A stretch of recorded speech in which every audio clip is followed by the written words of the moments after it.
Well, good morning once again.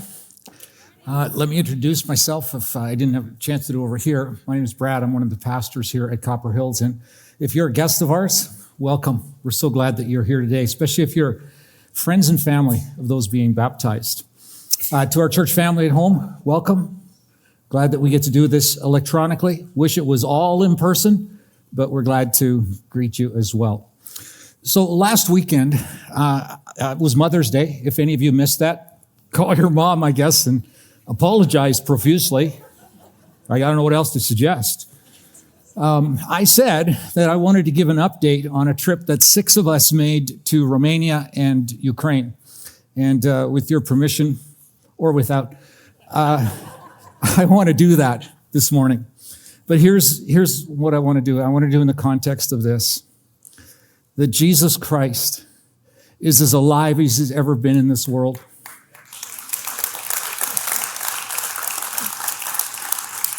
And once again, as he has done for 2,000 years, he's made the choice to reveal himself through the local church, through people who trust him and have given their trust to him and their life to him. He is so eager to work through the local church of followers of his. And we saw that in display in so many wonderful ways. A little bit of background, if you will. This trip to Romania and to Ukraine was in the making for some time. About 3 years ago or so, we built a friendship with a church, Peniel Church in Bistrița in Romania. And we have some friends that are there, some folks that moved from our church to help that church. And we've maintained a friendship along the way and have had the joy of praying for them, of financially supporting some of the things that they have been doing. And at one point, their building was ransacked by an individual, and we had the joy of being able to come alongside and provide resources to rebuild that church. But this was the first time any of us had actually been on the ground with them. They are a beautiful expression of Jesus Christ, and we're so thrilled to be part of what they're doing there. So, as we all know, 2.5 months ago, a renegade leader decided to try to take over a sovereign nation. And in the course of that, probably hundreds of thousands of people have lost their lives in horrific kinds of ways. The country in so many ways has been decimated and ruined, and so many people have fled. I think it's someplace around 6 million Ukrainian residents have now fled the country, most of it through the west, through the western border. And one of those countries is the country of Romania. They have received approximately 750,000 to 800 refugees. Now, many of them don't stay in those border countries. They're there for a short period of time, kind of get some wind back in their sails, be provided with some food and temporary shelter and medicines and so on. And then they go off to other parts of the world where they might have friends and family and so on. But about 10% have stayed in those border countries. And when the invasion first happened, there was just this flood of people that crossed the border. And Peniel Church, along with other churches in Bistrița, took their main street that goes right through their city of about 70,000 people and found a parking lot at a Mercedes-Benz wire factory of all things, set up a tent and began to provide food, temporary shelter. Some of them took some of these refugees into their own homes and cared for them. And along the way, shortly after that, they connected with another church who owns a camp, like a kid's summer camp that we might be familiar with, just outside the city. And that's where they have been taken care of and housing upwards of 80 to 100 people. Now, in recent weeks, those have moved on. And the day we were there, we got I think it was the Wednesday, we had dinner, and then we immediately went out to the camp to meet some of the people. Here's a picture of the camp itself. And right now, it's housing about 40 to 50 people, but that fluctuates and changes as time goes on. So while we were there, we met a young mother named Katya. This is Katya with her 2 boys, 8 and 6 years old. Katya comes from a city about an hour or so from Kharkiv. Now that name will ring a bell for you. We've seen horrific pictures of Kharkiv. It's been a city absolutely decimated. by bombs and tanks and a whole variety. It's just a decimated city. And they live just about an hour away from that, which their city also has been impacted.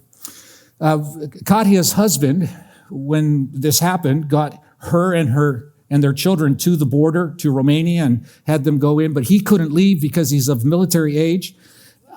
But besides that, he's a worship pastor in the church.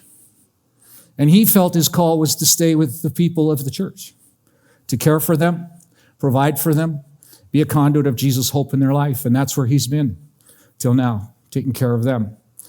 I don't know when's the last time you left your family or somebody that you really cared for in a place where life is of great danger, simply because they feel a need to be there for Jesus' sake. So for 2.5 months or so, Katya's been living at this camp. And just this weekend, she's been in periodic contact with her husband. She knows that he's safe, but it's been extremely difficult on their 2 boys. And so this last weekend, yesterday, today, she made a decision to go back to her hometown to be with her husband and the father of their children. There's some peril, there's some risk there. But if you can imagine, the longing to be together is so great. And so this is what she is doing. It was interesting the night that we were together at the camp at about 7:30, 8 o'clock. I don't recall exactly what time it was. We were in a large meeting area, and suddenly the 40 or 50 people that call that home right now just all started showing up, a few at a time, and then I'll say everybody was there. And Katya sat down at a piano, and she began to play, and she began to sing a song. And soon everybody was singing. Little children, grandpas and grandmas, there are lots of those. There's a few males in their 20s and 30s because some of them have children, more than 3 children, and they were allowed to leave. But it was just an interesting thing to stand back and watch them sing, given the backdrop of what they have lost, given the backdrop of the trauma that they have experienced. I tried. I'm not a filmmaker. I tried as best I could to capture some of that on a video. Listen to the words of the song.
I had never heard that song sung that way. It was in a language I didn't understand, sung in Romanian.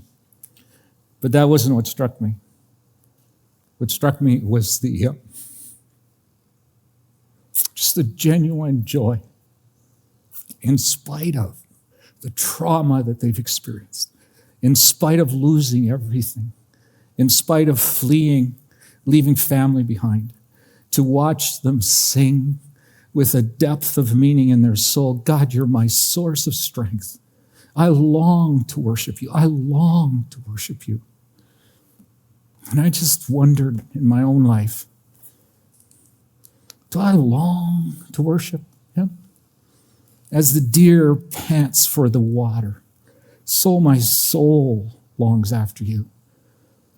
Do you have to lose everything to get there? I don't think so. I think it's a choice we make. But I'll tell you, that sense of joy and community and oneness left me longing for that as well. That's what we would become as well. That we would be a community of people that would experience that because Jesus is who we long for. He is our one heart's desire, and we worship him. It's so interesting when you go and have these kinds of experiences. You think you're going as a servant, and you think you're going to serve and encourage people. You've heard it before. It's what Jesus does in our own souls to draw our attention back to him. And that's what happened for us. So that was the very first night that we were there. We got up. We serve alongside taskmasters. We were up at 4:00 on the road the next morning, headed to Chernets, Ukraine. Now, I'll show you a map of Ukraine, give you a bit of an idea of what we're speaking about. So Bistrița is the bottom left-hand corner in Romania, about 150 or so miles. To the north and east is Chernitsa. Now, you have to understand that 150 or so miles is a 6-hour drive. Okay? So I'm with 6 other sweaty male dudes driving in a van. It's trauma, right? So where is this? We were in a relatively safe part of Ukraine. They haven't been bombed. There's been some bombs about 50 miles away from them, but it's relatively safe. We didn't feel under threat or in danger at all. However, just 150 miles north and a little bit east or west is Lviv. You've heard of Lviv. And then Kyiv itself, which is the capital, is about 300 miles away. And about 500 miles is Kharkiv.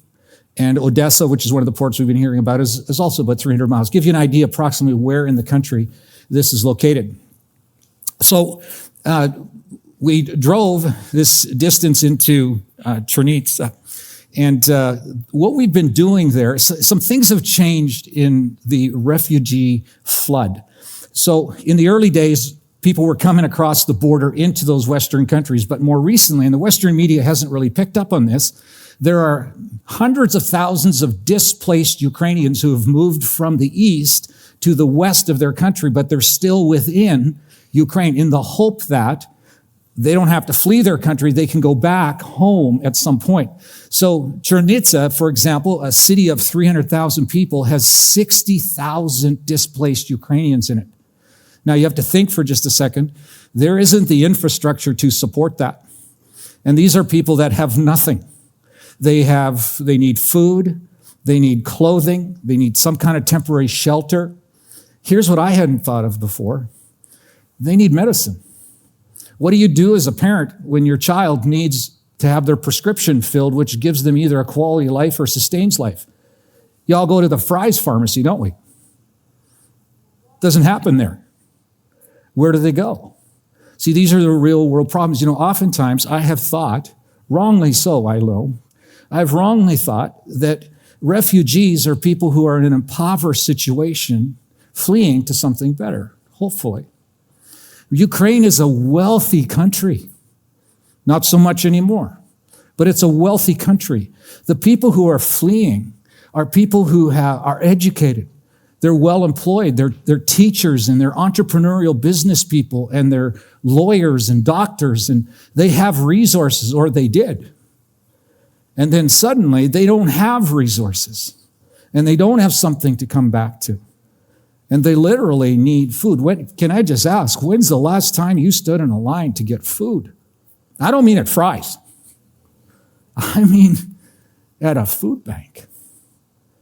And this is the reality. These are sophisticated, well-informed, resourced people, except life has radically changed for them. And we pulled into Chernitsa. We drove down their main street, and there's this 3 or 4 story nondescript building with a little bit of retail on there underneath. And there's a lineup of people in the pouring rain.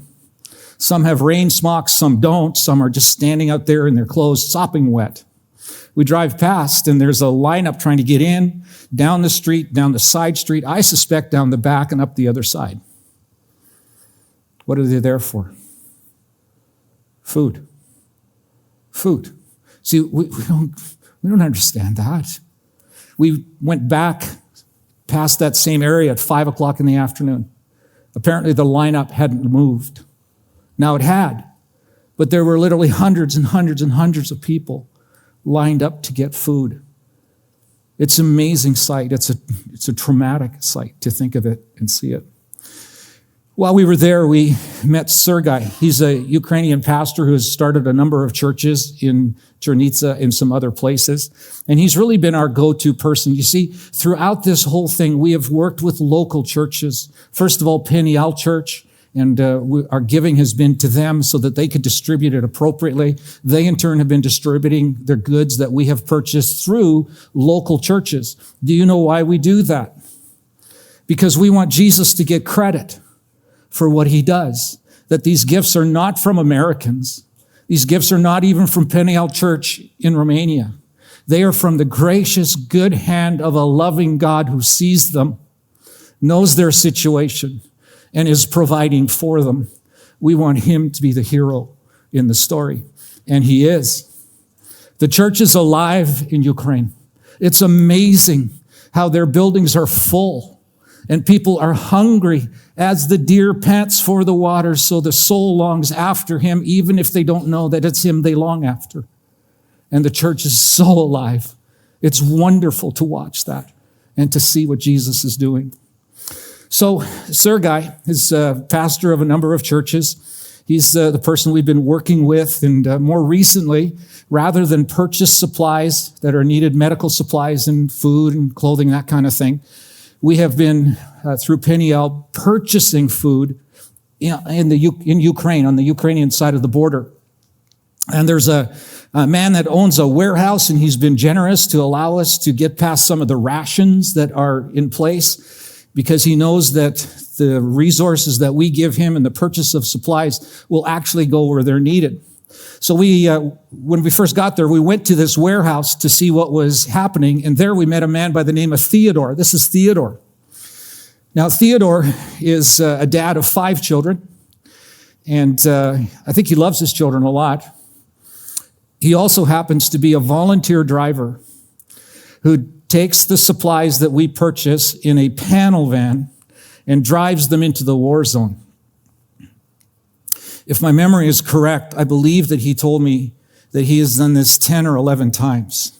He's the sole breadwinner for his family. And so I asked him, I said, Theodore, why do you do this? Why do you do that? And without 1 ounce of bravado or feigned modesty or humility, he kind of shrugged his shoulder and said, well, this is what Jesus would do, and he asked me to do it. And that's that. And so at 5 o'clock the next morning, he took the supplies that we had loaded up, and he headed off to Kharkiv.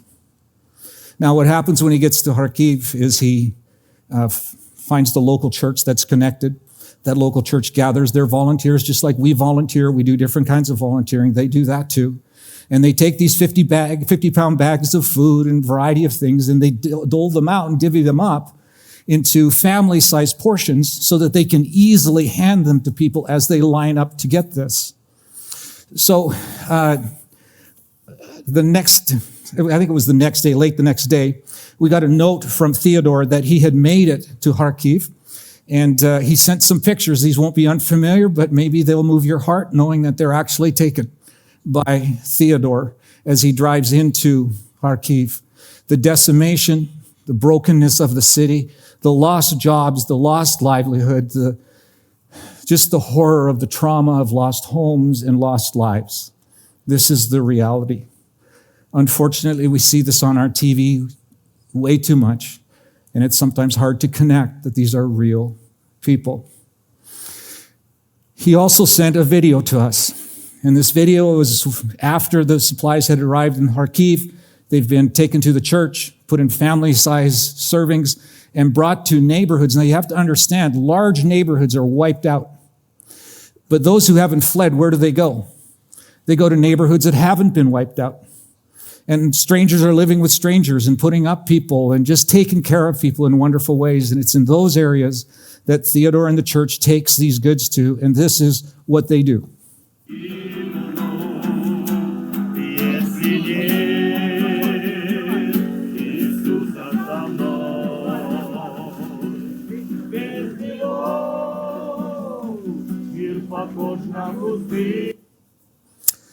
As far as the eye can see, people lined up for food, but not just food. Throughout the day, as these are being handed out, there are people who love Jesus singing songs about Jesus, so that the hope of Jesus. So Jesus would get credit for the gifts that are being given. Jesus would. So that they would find in what is a really religious culture, they would find the truth of who Jesus really is and what he has done for them. One of the ways that that can make sense to us is when someone loves us unexpectedly, when someone cares for us at their own risk, when someone steps in out of their own resources and they provide for strangers. You know what it reminded me of when I saw that? Reminded me of our tradition of followers of Jesus Christ. From the earliest days, literally from weeks and months after Jesus' death, resurrection, and ascension, you know what the church did? They cared for their community. I read that this morning. I share it with you. It's from Acts. It says, all the believers were one in heart and mind. No one claimed that any of their possessions was their own, but they shared everything they had. With great power, the apostles continued to testify to the resurrection of the Lord Jesus. And God's grace was so powerfully at work in them. All that were there, in the end, there were no needy persons among them. For from time to time, those who owned land or houses sold them, brought the money from the sales, and put it at the apostles' feet, and it was distributed to anyone who had need. Not just people who loved Jesus, knew Jesus. They were caring for people who didn't like Jesus. But they cared for people like Jesus did. They took notice and they took interest. And this is what we see happening. So we arrived at this warehouse, and I don't know this, but just knowing the character and the type of people that the Romanians and the Ukrainians are, they had all the supplies ready to load. And I kind of have this feeling they waited till we got there so that we could physically load the trucks with the stuff we had bought. I don't know that, but that would be so like them. So this is our team loading the truck. Now that's pasta going in there. You'll notice I'm not in any of the frames because I was way too busy filming. Right? So there's beans and rice and healthy grains and pasta and sugar and those kinds of things. Do you know that your contributions that you have humbly and sacrificially made have purchased 25,000 pounds of food for people? That is the arms and feet and hands of Jesus. Way to go, church family. That's fantastic what you are doing for that area. So we visited another distribution site locally that's helping those displaced people in Chernivtsi, providing food for them and experience that. And then we left Chernivtsi and headed back to the Romanian border. And there was a bit of an incident. I'll tell you the incident. It's not a big deal, but maybe it could have been. So as you get to most borders, right, there's a queue where you get in the queue with your vehicle, and so it is with getting back into Romania from the Ukraine. So we're in this queue. It's going pouring rain, and the inside queue also happens to be the queue where walk-up people kind of walk up. So the protocol is you pull your car into place, the driver gets out and joins the walk-up line.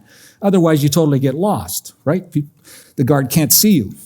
And so Aline, who is driving the vehicle, pulls up. There's a car in front of us, and he gets out to join the walk-up queue so that we can actually get through. Well, the car in front of us gets waved on, and they go through, and I want to be the courteous guy, helpful for the other cars behind us. I get in from my seat into the driver's seat. I pull the vehicle up just a few feet. And unfortunately, there's a border guard in the lane that I'm pulling up to, and he clearly didn't get his frosted flakes in the morning. He is not a happy guy. He is not happy at all. So I pull up, and I wasn't even that close to him, but he turns around and goes, just fire blazing out of his eyes, right? And I went, sorry, right? And so he turns around, and I think, well, okay, that was over. Phew. And then he turns around and he goes, were you driving? To which I go, no, I just moved the car up a little bit, courtesy of the cars behind us. He said, where are you driving?